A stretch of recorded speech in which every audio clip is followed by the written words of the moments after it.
Hi, everybody. My name is Aaron Shea, and welcome to Habitat Now. I'm honored to have artist Wilfried Grootens. Oh, someone's phone's going off. Maybe I should mute everybody, huh? Yeah. um, Honored to have artist Wilfried Grootens join us today, all the way from his home in Germany, as we have his first solo show here at Habitat Galleries, exhibiting some of his amazing creations. Many of you have experienced it in person. Many of you have it in your collection. We've had a long friendship and partnership in our Habitat family with Wilfried, and we're honored to have him here today. So thank you, Wilfried. I'll introduce you formally in a moment once I get through all my screen sharing fun. So let's get zip-de-dada into it. So this is our first tile we put just so I know where I'm at, and we can kick into it. And Wilfried's been a great member of our family. He's seen us. This was in 2019 or 18 in Chicago, and we've been showing his work for a while, and he's one of our best sellers, and his work is just simply amazing. We'll go into it more. The 50th exhibition is on display, so please take the time to come and see our presentation here at the gallery. It's incredible. It is probably one of the best I've ever seen. Looks great. Ferd and our Corey and Rob have put together a amazing visual experience. So please come visit us. Take the time; it's worth it. Here's a small glimpse of Wilfried's presentation that we took artsy with Andrew here at the gallery. Took an artsy photograph, and just so much fun. The Glass Art Fair is online, so please go ahead and check out that on the website if you have a chance. It would be fantastic to see. And there's still plenty of work that's available, though we've been sold quite a bit of work from that presentation so far. Going on still, Steve Lynn's exhibition at the Fort Wayne Museum of Art. He just put out an amazing video. I'd love to send it to you if you haven't seen it yet, touring his presentation at the museum. Balthazar Boyajev's also on display at the same time, same museum, and John Miller at the Flint Institute of Arts. Something fun, if you are available on Monday, we're going to Imagine Museum is hosting a talk with artist Brent K. Young. Many of you are on their mailing list and have seen this, but I want to make sure you had a chance because he's a big part of our family. So without further ado, thank you, Wilfried, for being here and being part of our family. So say hi to everybody, and we'll play your video. Nice to meet you. Good seeing you. So I will start by sharing this short video, just giving you a glimpse into his process. So sit back and enjoy.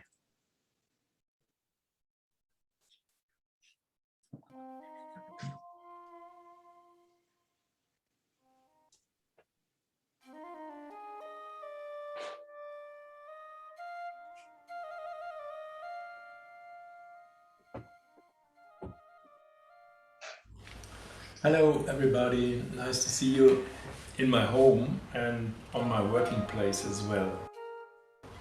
I sit here for hours and do my dots and my little lines on the glass, and I can do it at home because the format of my sheets, glass sheets, are like this, and this is really handlebar in my home, so I don't have square meters, something like that, so only little pieces. And I do it piece for piece to getting the form of a cube. I just, in the moment, I have to do with a size like this, and so it's very comfortable for me to sit here.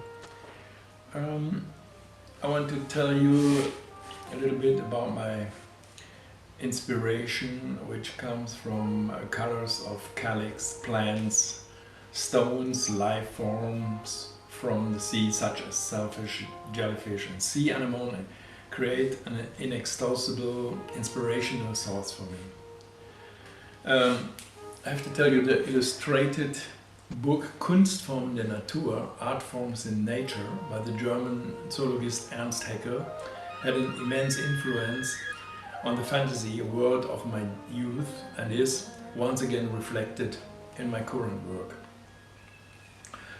I decide on the shapes and colors that I paint onto the single paints with innumerable dots and lines during the start of the work process. At the same time, I have the three-dimensional resulting shapes in my mind's eye.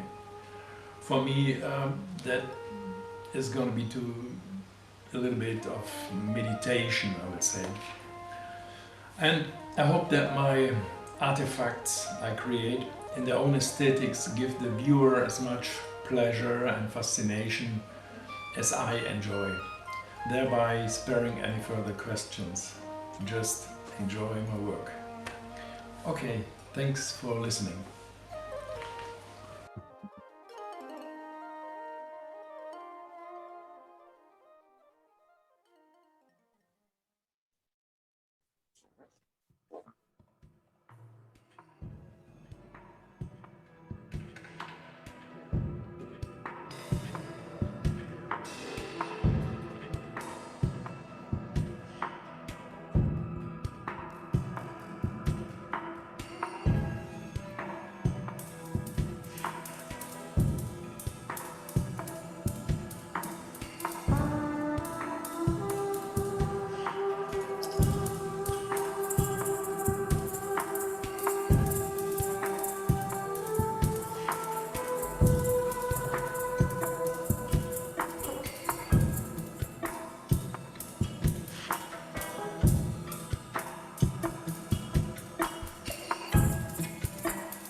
I like that. I like that. I like that a lot. Thank you. I like the suction cup at the end there, showing us how to move your work around. So that is fantastic. Let me switch presentations here on my end, and let's see if I can end this one. Start the other one, and then we'll get going here. That was my presentation. So let me zip do that into your presentation, which I have up, I think. All right. Yes, here it is. All right, Wilfried. Share my screen again, and we'll be in business. Share and go. Thank you again for being here, Wilfried. Let's talk about you. Yeah, I made my wife always says I shouldn't start with the birth of Jesus Christ, but I'm a little bit like this. So I put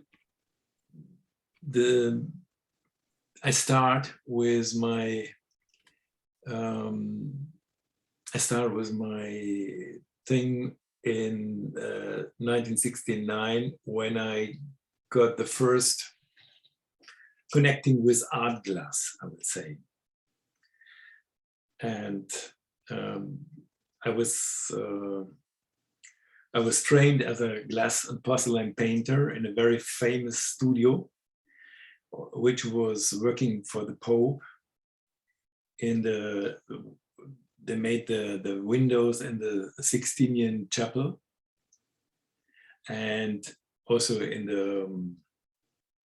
the Peter's Dome, and so it was they had a special contract, and so it was not easy to get in this studio, because you have to be a Christian. They check your parents and everything, so they didn't took everybody.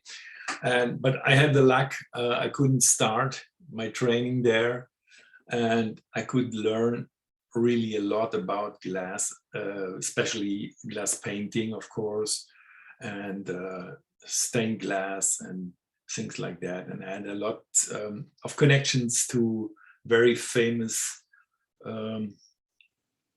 glass artists who mainly were working for churches, building, creating windows for churches. So I was, for example, working for the Dome in Cologne, and in Aachen, and I don't know, plenty of big churches in Germany, and also all over the world. So you can go further. This is I can say something about this, but it is the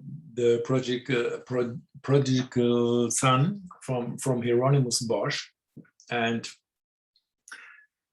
this I have a special relationship to Hieronymus Bosch, because with 14, 15, 16 years, I was really into his fantastic paintings, which shows the hell and all the tortures and things like that. I was really so this is the original oil painting by Hieronymus Bosch. And also Hieronymus Bosch, their little story, Hieronymus Bosch was his artist name. His real name is Hieronymus van Aken, and my mother is born van Aken. And a relative of mine, a studied historian, discovered that he is in our pedigree somewhere a long time ago.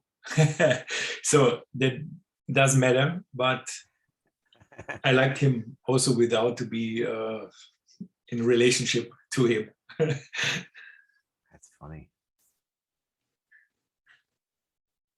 This I want to show where I come from, and this is a reconstructed window which I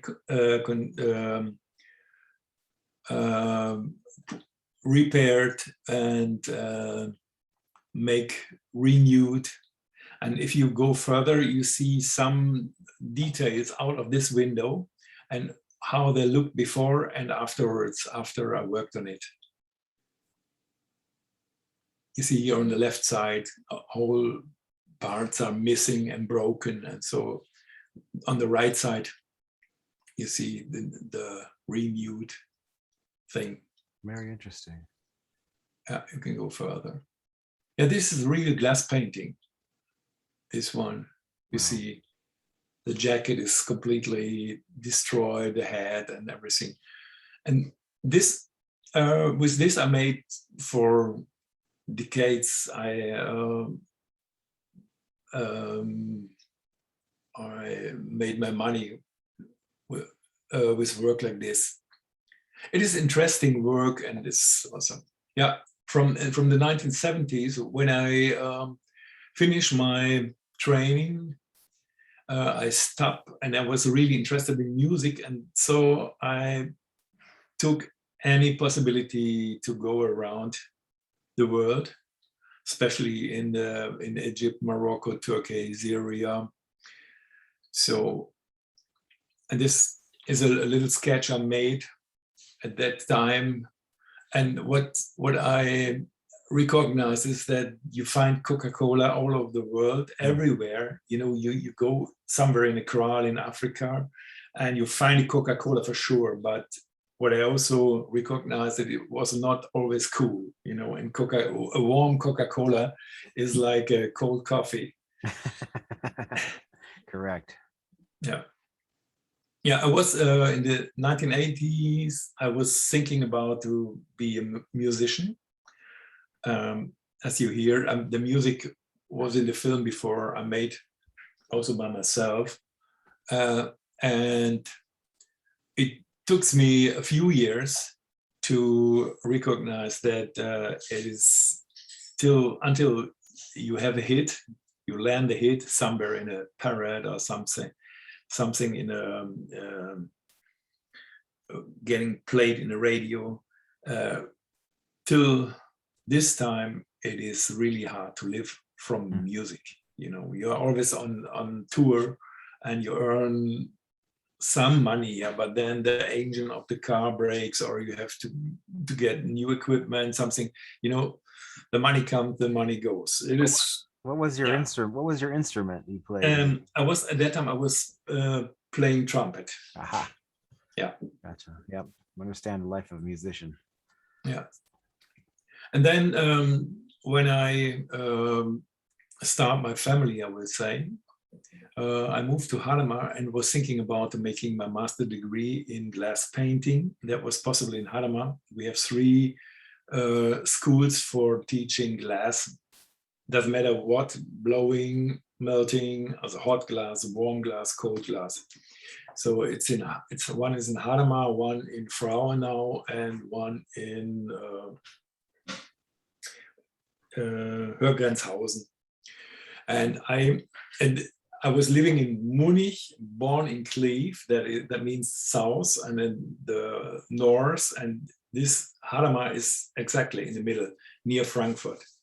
And so my youngest son was born there, and for me, for the family, it was good living in the country, not in a city like München or in a city like Kleve. So we spent 3-4 years there in Hadamar, and then we went to Kleve. I think the next picture shows. Also, that is in between. I made designs for churches, for church windows, and chapels and things like that.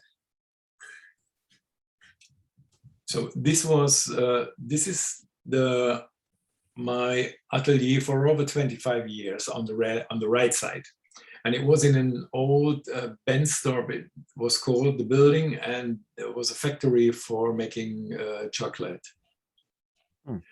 I'm young. I see that. And I'm smoking. I smoke at that time. You see, my photograph said, "Come on, go between your objects and smoke a cigarette because you're a smoker." And so, yeah.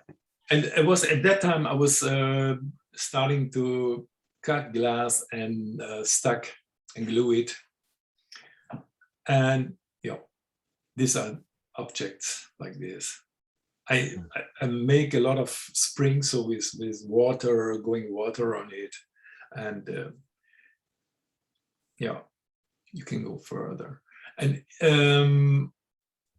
I couldn't forget my training, so I was always creating glass panels autonomous glass panels, so not in connection with architecture. And I was experimenting. This piece, for example, is all the little sheets are hanging. And if you have it on the window and there is some movement in the air from warm or cold air, then it starts to move. So it's something with movement inside. This was always fascinating. How big were each of those panels? Just to get the gauge. This one, how big it is? Yeah, it is as 1 square meter, something like that. Okay. Cool. Yeah. Then I mixed up glass with other materials, with stones and wood. And I had at that time where I lived, I had this kind of tree, and it was always like turning, going like a spiral, and growing very fast. So every 2 years I had a tree like this on the left side, and I was doing cutting it off in the middle and putting little glass pieces in between. So it was, I liked it very much, and I sold a lot of this, because somebody told me, yeah, it's very comfortable. I can put my head on it or put a jacket on it. It was not the meaning by creating this, but you can do. Okay. This is you working, I see. Yeah. Actually, gluing big pieces, large pieces together. It's always very difficult. This is also cut and glued glass. You kind of mastered, I watched the video, you kind of mastered glass gluing. I watched your technique. It looks like you've spent a lifetime. Yeah. Actually, really, I started really early working with glue. But this UV glue at that time was, you just put it together and coming with a lamp, and then it is not anymore removable. So it was very fascinating for me. Not only for me, I think everybody who learned something about UV glue first time is fascinated, because it is done in a very short time. These are installations with little pieces of glass making different sizes and different exhibitions. This piece on the right, it's a floor you did? It's in Ebeltoft, in the glass museum, Ebeltoft. Very famous Danish museum. Yeah, I've heard it before. Very, very interesting. Yeah, I was invited for an exhibition. It was called Ornament. It was Lino Tagliapetri, a lot of Tobias Mohl. I was really honored to be one of the exhibitors. Okay. I was all the time. I was playing around and trying new things, and this is from my casting period. I made some castings,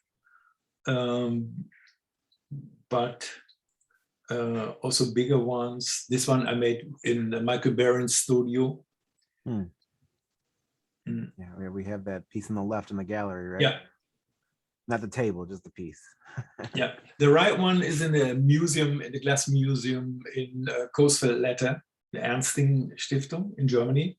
Oh. And the left one, actually, I want to keep by myself from private. But then at one international, I thought, come on, take something completely different to it. But I don't know. Still maybe available. I get it back. Yeah, if it is not, not something you want to keep. Understand? It's fake. Yeah. You have to. This is also a casting piece. A very big one. Is one. I think 120. The height is 120. It's a Turkish stone, which is inside is black if you polish it. and I cut it with a saw and then rebuild that what I cut off. And if you see the bubble, it was a present of God, I will say, because at that time, at this part, the air comes out of the mold, and so it was not enough pressure, or maybe not enough. Interesting. But in the end, two bubbles are, one in the top and one in the bottom, in the base, and it is like a pearl who is sticking on a stone. So I was really, when I saw it, I said, "Oh, there is a bubble inside." And then after, when it was finished, I said, "Wow, this bubble has to be there." You know, it is beautiful piece. That's the fate of the medium, right? Some things happen that are miracles. Yeah, they're very, very impressive. Pearl, you said, like a pearl, right? Here we go into 2000. And this is this display cases I built I think it is before I start to glue the pieces together. So, but this has something about my cubes and the things I make now in the moment, because it's painted glass. On the right side, you see there is only the surface is with a very thin film of color. So if you turn around the piece, the color completely disappear. In the both fields, in the top and the yellow one and the red one. And so this is always fascinating for me. There must something changing in the piece, then I'm satisfied. You know, I always think about what can you do that there is something happening in the piece, that it is not so static. And this, there it starts. This is a very simple piece, but it is because the little squares, they're getting smaller, smaller, smaller. And if you go there, there is also a movement. If you see from the front, it completely disappears, the color. And if you see from the side, you get these waves. And if you go around the piece, there is really a movement in the piece, because that's why it is called waves. Or the color. This is also, you see it from the front. And where I live, I have one piece of this, a bigger one, and always I have to go 5 steps up. So I come, I enter this piece, I would say. So as higher I come by climbing up the steps, as more color comes inside. It's for me always fascinating when I reach my home and come at home. This is a little bit more complicated. It's also with color on the surface of the glass, and then also a painting, a graphic around the middle square, I would say. Gotcha. This brings us into the work we're more familiar with. So there, 2015, 2020, yeah. So these are the main work I do in the moment, except the organic forms. But this is also, you know, some people, they ask me, "Hey, you are still making cubes?" And I say, yeah, the cube is for me like what the canvas is for a painter. You know, the cube is just the transport of my paintings, you know. But the most of the people that see the cube say, he's still making cubes. Yeah, you never would say for a painter, he's still making canvas, you know? Right. Yeah, you know what I mean. Yeah, I completely. It's like your blank form is the cube, and you entertain the inside. I get it. You must have some amazing equipment for your drawing before you even get painting, just to know the designs you do and the math required. This is the only thing I have on the right side. I have a construction of spheres, and then of different spheres, and then I put them together. I think about before I start how I start, what I will do. I have a choice of colors, and then I start, and in the end, I never know exactly where it is going, in which direction it is going. I know the direction, but how it will be in the end, you know, sometimes I make other decisions in between, and change a color or take a color with it, and Go from make there. a decision. If have a choice of colors which floating away in the gluing process, or if I take colors which stick where I put them, you know, I take different glass, different liquids, yeah, Right. You're oil and water-based liquids, and so during the process, I make the decision. Okay, I want to have I gotta the ask you green color. I gotta ask you a question, Wilfried. Can you draw a perfect circle freehand? Yes, You can. Perfect almost, circle. Almost. almost. Yeah, and not. They say Albrecht Dürer was able to do that Oh, really? in any size, but it's not. It looks not bad when I try to do that. I saw one of my high school math teachers, a substitute, do it with his arm on a whiteboard when I was a kid, and it was something so simple, but it was so perfect, and he used his entire arm as a quick movement, but you're doing it with your wrist. It's totally different, but it's very cool. So we're gonna get a visual here of your space. We saw it. Oh yeah, we did see this in the video, yeah. right? We kind of jump through we these go then. further. We go further. We're gonna jump. Okay. This is a beautiful visual. Looks like a pyramid inside this piece. Yeah. Who's this one? Yeah. I'll keep kicking through some of these. If you want to comment on any of them, feel free. So there's points of it that are so perfect, and points that are so exploratory and abstract. And just do you have that kind of abstract part in your mind when you start painting? Yeah. You do. Yeah. Okay. You have exactly exactly what you're doing on this particular piece too. It looks like it has carving on the bottom. Is that to add reflection? Yeah, for me, I sometimes I think with special, if there comes something out, and then I say, okay, here I have to say, okay, this is the ground. Because without these carvings, you can put the cube as ever you like. You can put it in the to the right side, to the left side, the front up, or whatever you want. But if I do the carvings, there is only one position you can use it. You should use it with the carving downstairs in the right, shows the base of the piece, right? So I sometimes I think I take a few possibilities. I take away a few possibilities to. It's one work. It's an explosion, still one, still two, and still three. It's going now to Coburg in the exhibition. Cool. The glass prize Coburg is the fourth is now. And this one goes there. That is beautiful.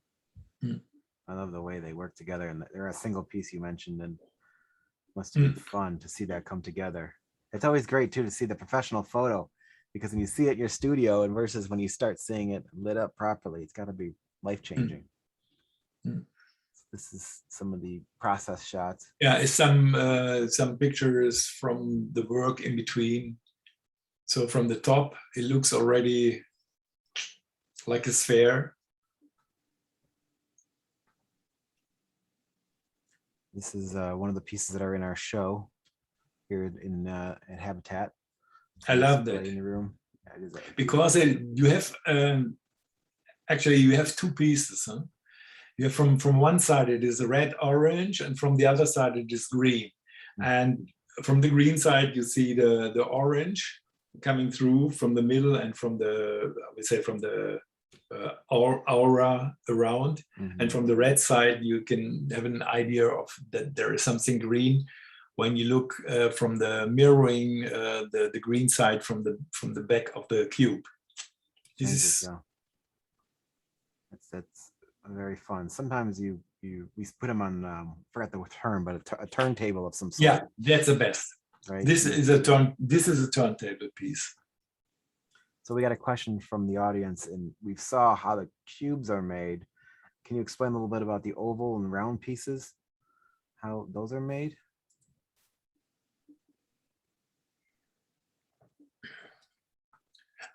Somebody was asking how I get the aura.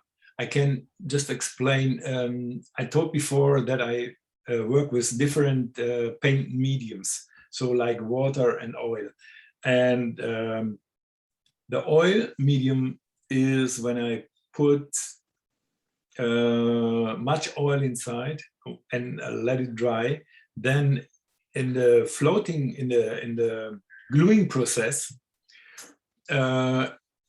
it comes up and floats away with the glue. I made this experience very early, and then I make it more precise for me, for my work. So in a moment I can, for example, with this cross and the screws, I can give some pressure on a piece during the gluing process, and with this I can steer where this aura thing is going to one side or to the other side, or from the middle to all sides. So it's something with this tool, you can say it's the last influence I have on the painting. So it's for me, during the time I checked it out and have different pressure tools like this, and it is really good working. Gotcha. I can, with the screws, I give more pressure to the right side, to the left side. So I can always see where the color is going with the glue. To that side, no, it has to be to the other side. So I give a pressure on a screw from the other corner. So and that moves around both the laminate and the paint a touch. Yeah. Okay. Yeah. Gotcha. So that it's still in effect as you're going through this possible phase of it. I hate this chamber is for me like one step before hell. You know, it is hot. Yeah. It is hot. It is stinky. I have some.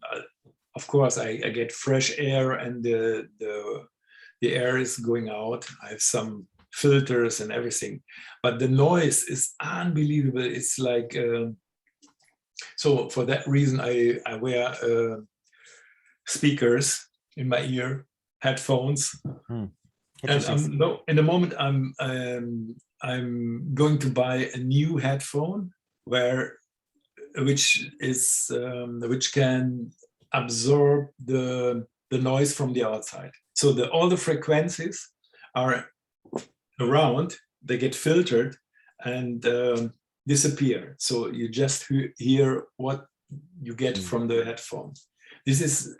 I tried it once. It was the technical, not so technical specified thing. That was not that what I expect to have. But the new ones are very good. So every piece made is a round of torture you have to go through. It's good to know. Exactly. Got a question from Sid asking, what kind of UV adhesive do you use, or is it an epoxy, or is it a secret? Epoxy. Yeah, epoxy. A 2-component epoxy. Yeah. And then we had a question earlier. The oval and round pieces that are made, are they made in a similar process as the cubes? Yeah. It's a similar process. Maybe I have no, I don't have I have another thing for doing pressure. It's more long, but the working process is the same. Okay. But with the oval, for example, I put I start with one half of it, and then the next half of it, and when they are dry, then I put them together in the middle. It makes sense. Yeah. Can you use the same kind of X clamp for the pressure, or is there a different? Yes, but with longer screws, with Gotcha. longer thing. This is because of the weight. It is a little bit tricky to do that. I have to fix the first one.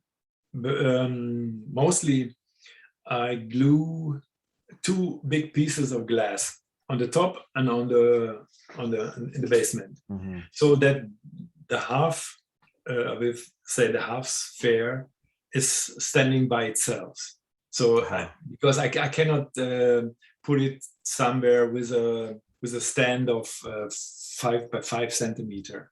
Mm-hmm. I have to make it bigger. And afterwards, when it is finished and it is glued together, both half spheres glued together, then I grind both the plates in the top and in the ground, grind them away or cut them away. From my perspective, guys, those are very heavy. I've had to pick one up like this myself and move it onto a table. More than 50 kilos. It is surprisingly heavy once they're out and done. Beautiful work.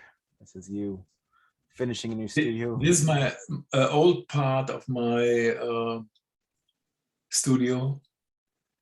It was a smaller, dark, long thing. On the left side, you see the glue chamber, the old one. You can see that Wilfried is alone, everybody. He's doing every step of the way himself on every piece. Yes. I have no assistance. The only assistance I have is for cleaning the single sheets. Because this is very, very a lot of work, and you have to be very patient during cleaning the sheets and very carefully. And I have somebody who is doing it for me, because it needs a long time. For a cube like this, the guy is doing it for 2-3 days, just to cleaning the glass. This is you have to be very concentrated, not missing some parts of the glass that would be terrible after gluing. Right. Look at the tools. I look on the corners, and I get always afraid, because if you have a microscope, this is not so strong, but you always see some scratches. And the corners, if you see it with your normal eye, it is really sharp. And if you see it with a microscope, then it's like the dolomite, something like that. It is really rough. It's getting rougher as bigger it is. This was an experiment. This pillar, quite interesting. Yeah. This pyramid, I try something, getting color in the hextile, in the epoxy. Yeah, this is kind of a neat piece too. We talked about this work earlier. The seed is called. We start calling it an egg, right? It's a seed. Yeah, exactly. So I know there are in the cube pieces, there's 35 layers of glass, right? Is that the number? Yeah, this one is 80, 90 pieces. So 80, 90 pieces. So they expand with scale and size. Before I cut them by hand, all the circles, but now I go to a factory with a water jet. So they are very precise, and it is less work in the end.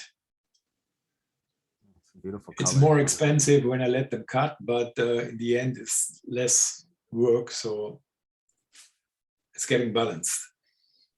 So you and I talked that there are about 5 of these seeds left in the world, and we have 2 of them at the gallery that we'll see in the catalog we're going to be showing. So I was telling Wilfried that we had these at Chicago at SOFA, and people kept coming up to them to look at them. and they would get closer and closer, and they'd stare at the very front of the seed, and they would bump their heads on it because Yeah, they'd yeah, lose their yeah, depth perception. yeah, So I yeah, ended up standing next to the piece and telling people to not get too close when they were looking, because I yeah. was going to see them See, bounce their head against it. it is 6 millimeter glass. 6 millimeter. Gotcha. People were asking questions, right? I see that. Mm. Another beautiful front view. Incredible work.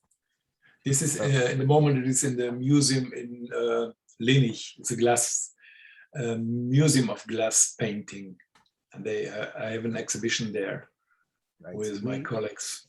So we In have. Lenich, it's very famous for stained glass windows. So this So gets they us. have a lot of work from the painters, from the German painters like Penck, and I don't know if they are so well known in America, or Richter, and all these big, great painters who want to get themselves in churches, because then they think they will live forever, The legacy, right? So this brings us to the wall work, which is the newer work as of the last couple of years. I know there's a video in here somewhere. Do you want to talk about this? You want me to get to the video? What were your thoughts? I don't know if there is a video, but there isn't. Okay. I can. I start wall works short before the pandemic, and these are the first pictures I made. The first wall works I made, and during the last 2 years there is a movement. I was at this. With this picture, in these pictures, I have I took the technique from the cubes also, so with a color who escapes, who moves when I glue them together. These pictures are made out of 5 layers of glass, so it's getting a sort of 3-dimensional work. And these are the new ones, and with this, I made a turntable to get the compensation, a niveling. I let the table turn, so I put a lot of water on the sheet of glass, and then I brush the pigments, the color pigments on it, and the color pigments, they work on the surface of the water in one direction. So if I wouldn't turn it, the pigments and the water was floating away over the border of the picture, so it wouldn't stay on the plate, on the glass plates. And so I turn it so it is always moving to the middle. So it's the water and the pigments are always moving to the middle of the glass, so they stay on the glass sheets. It's interesting to see that you paint with the natural movement of the water. We're talking about this. It's kind of like float painting. Floating colors. Flow painting, where the water actually moves and takes the paint with it, and it slowly moves around. And these are 5 layers, you said, 5 layers of paint and glass put together in the same gluing process. I'm working with a surface tension of the water. So I clean the glasses very well, so that there is no part missing of the water. The water is completely over the sheet of glass, and then I spray on it in the middle. So if you take a glass of water and fill it completely up, then you see, if you look, it is a little bit higher than the glass of the surface tension. And here I work with this. I put a lot of water on it, so just as much that it is not floating over the borders, so it stays there. And for that reason, when it turns, it cannot go in one way. Out. It will stay on the surface. And so when you see the surface, it is like yeah, like a bow, like a half sphere, something like that. Yeah. And the colors, the pigments, they slip away from the middle somewhere to the side. And in the drying process, I speak from about, this needs about 3-4 days sometimes, as much as water as I take water on it, as longer it will need to dry. And in this drying process, there are lines around there. This drying process creates lines of color where it dries, and so there are beautiful structures. Actually, the painting process, the real painting process, is very short, but I would say, to getting to that point where I put the colors on it, it's a long process, and the drying process is very long. So I take one sheet 3-4 days, then I take the other sheet also 3-4 days. So it needs, and I have only one turntable, and I need this. I can't do it on a normal table because of the leveling. When you are making this particular piece, you do one layer at a time, and Yeah. then attach that layer into the next layer. Yes.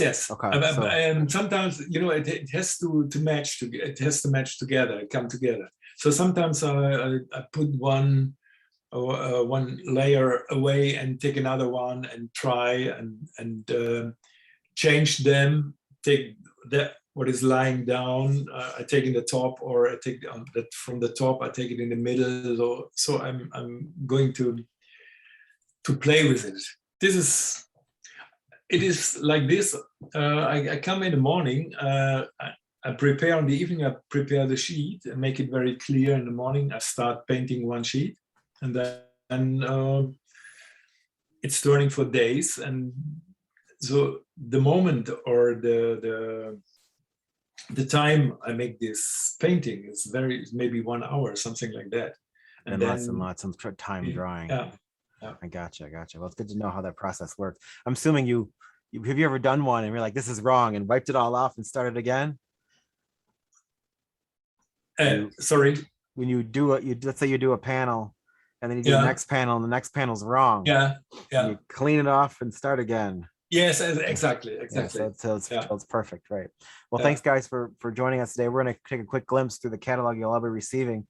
What's great about this catalog too is there's going to be a QR code that you can scan with your tablet or your phone or whatever you scan stuff with, and be able to see the work in a rotating 3D. We're doing videos here at the gallery, so we'll just kind of jump into some of the works that are in the actual show here.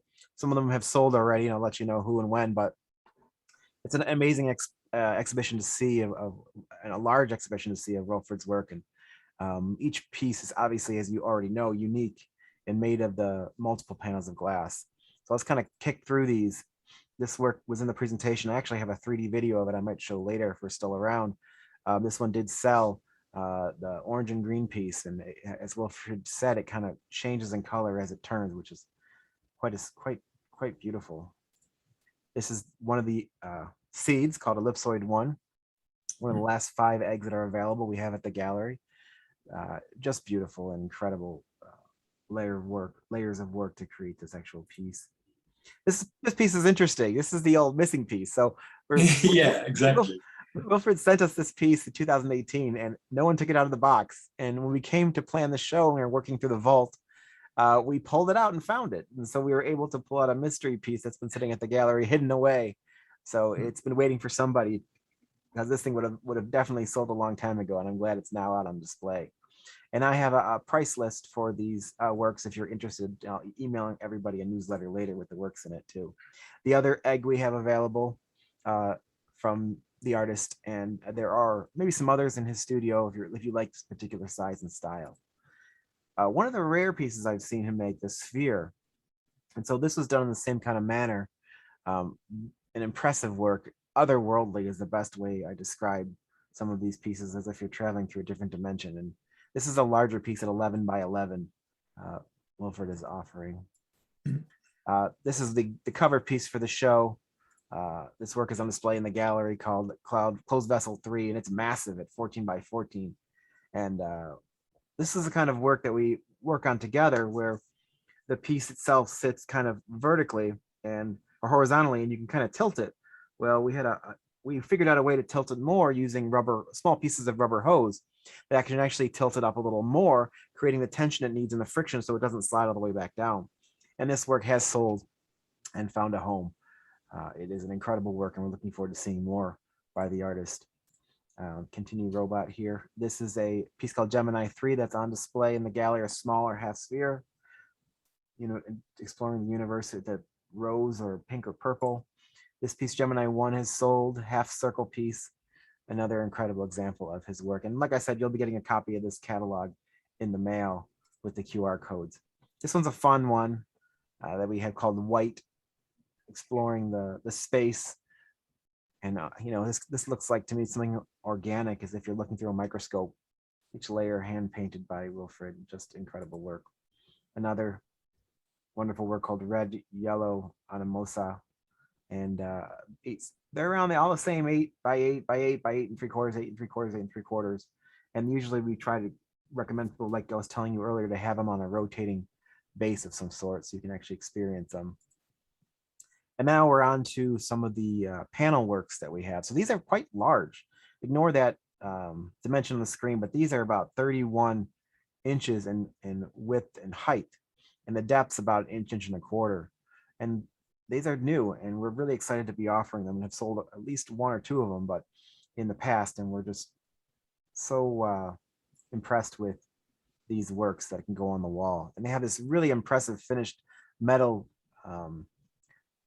bracket on the sides, I guess, for lack of a better term, that really tie the piece together, and they can mount. How heavy are these, Wilfried, would you say? 28 kilogram. If anybody can do the translation to pounds, I'd appreciate that. But they're quite incredible. This one's in the gallery, Out of the Blue 2, and we have Out of the Blue 1. And now, getting the explanation, it helps really explain how these paintings are made.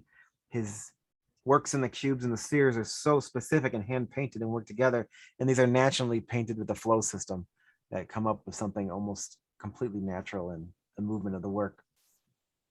Blue Hole 2, exploring the space at 31 inches. Blue Hole 1, this one has some negative space around the outside, and they have a bracketing system to mount to the wall, and they're all priced rather well. And Blue Hole 3, so these will be in the catalog, and I have a detailed shot of one of them just to get up close to show you what it looks like when you're really checking out the depth. Now, this presentation doesn't really show the depth of the work. You can't really see the 3 to 4 panels, or how many panels are they? 5 panels? 62 pounds. No, I mean, how many panels are there in the paintings? 5. 5. So you can't really see the movement. As you move around the panels, they kind of move behind each other to give you an idea of the depth and movement of the piece, but they are incredible. And again, I wanted to thank you, Wilfried, for being here today. Yeah. And someone told me it's about 62 pounds. I appreciate that, everybody doing the research for me. You guys are the best. Thank you again for joining me today. And like I said, this catalog is at the printers. We're just waiting for the printer to do their job and get it out. We'll be mailing it out soon, along with, we have price lists here of the work. And if you're interested, feel free to contact me anytime. If you have a chance, come and see them live and in person. Come visit me at the gallery, and Debbie and everybody. It'd be amazing to see you guys if you are around. Well, thank you for joining me today. I hope you guys have a great Saturday. And if you have any questions, I'm here, and Wilfried's around to talk more. So feel free to unmute yourself and say goodbye. Goodbye. Thank you. Thank you, Wilfried. Thank you so much for joining us today. It's great to have you. Willie, your work's awesome. Thank you, Sid. I'm glad you're Hi, here Sid. Bye. Hi, Wilfried. Aaron, Yeah. can you send out the information on Monday's presentation? Yes, I was sending it out on Monday or on Tuesday. Okay. Oh, you mean for Brent Key Young? Yeah, Yeah, I'll that's send you this that. Monday. Yep, it's this Monday. I'll send it to you. Yeah, feel free to shoot me an email to remind me so I don't Thank you. forget to do that for you guys. Well, have a great weekend, everybody, and hope you enjoy the catalog you'll have in your hands soon. Take care. Take Bye. care. Have a Take great care. Saturday. Bye, Bye-bye. everybody. Bye.